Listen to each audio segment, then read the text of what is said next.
Welcome back to Hip Habits. I'm Danielle Craig, the host of the Happiness in Progress podcast.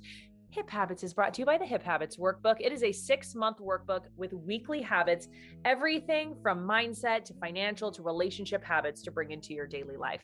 This week, we are going to be focusing on setting boundaries with our phone.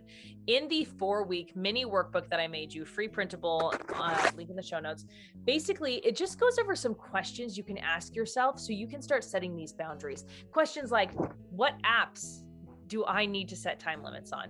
If you have apps that you are constantly scrolling, that is your clue. You know, this app is playing too much of a role in my life. When I get on Facebook, I feel a certain way. When I get on Instagram, I feel a certain way. When I get on TikTok, I cannot stop scrolling. You're kind of thinking about those things to set your boundaries from.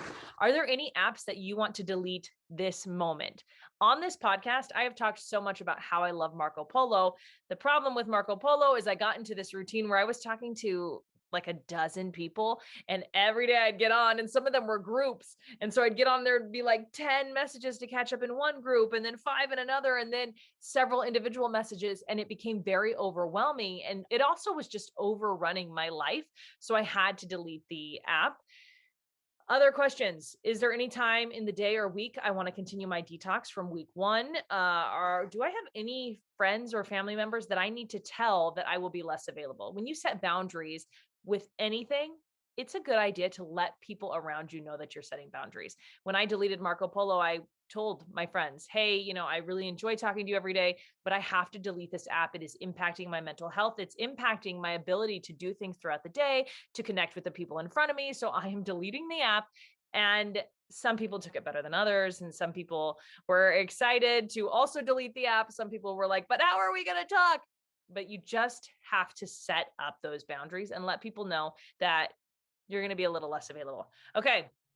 When you add the habit of creating boundaries with your phone to your life, it gives you freedom because then you can be present in the moment. You can know when you want to use your phone. You can use it in a healthy way, and the phone is not running you. I almost think of those old ads where people were chained to their cigarettes and they had to go outside to be with their cigarette. Sometimes I feel like we're that way. We're chained to our phones and we're letting our phones have too much control over our lives. We have very little say about what's going on in our lives because we're always responding. We're commenting on Instagram. We're posting posts here. We're scrolling TikTok. We're answering a million messages on Marco Polo. Whatever it is, that can be very, very overwhelming. So that's where setting phone boundaries comes in. It will make a huge difference. Start by asking those questions. You can do it here on this printable, or you can just write them down from this mini podcast. Setting phone boundaries is your habit for the week. Check in with me on Instagram. Let me know how it's going. And I will see you back here on Tuesday for a new episode of Happiness in Progress.